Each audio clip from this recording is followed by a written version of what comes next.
पलता है तो कहता है भगवान मुझे बाहर निकालिए। मैं बाहर आकर के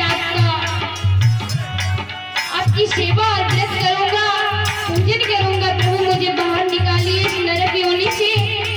लेकिन इंसान इस महामाया में भटक के सब कुछ भूल जाता है। भैया बताया है यहाँ कौन है हमारा, मैं अपना किसी बनाऊं।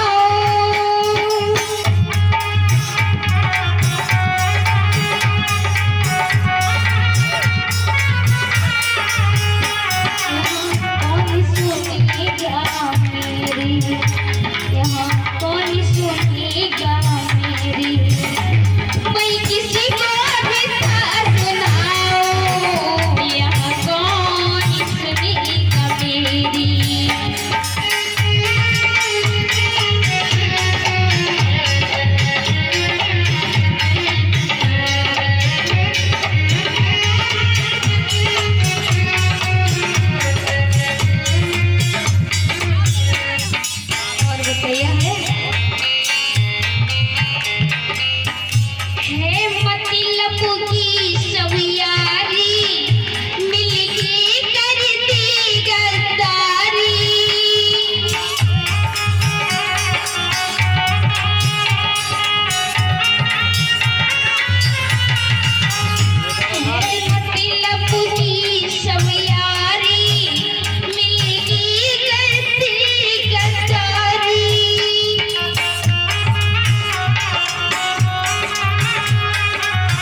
भगवान कभी किसी से मतलब नहीं रखता है भैया।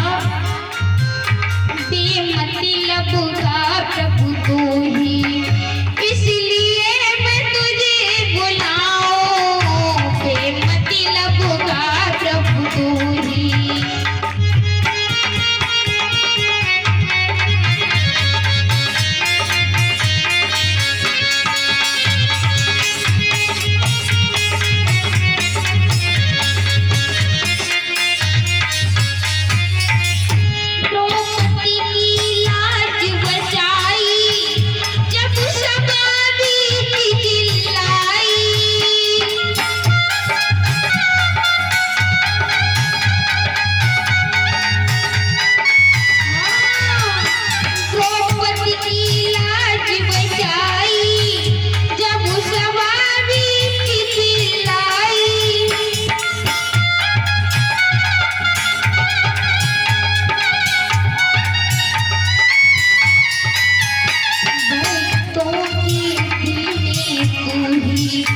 बरतों के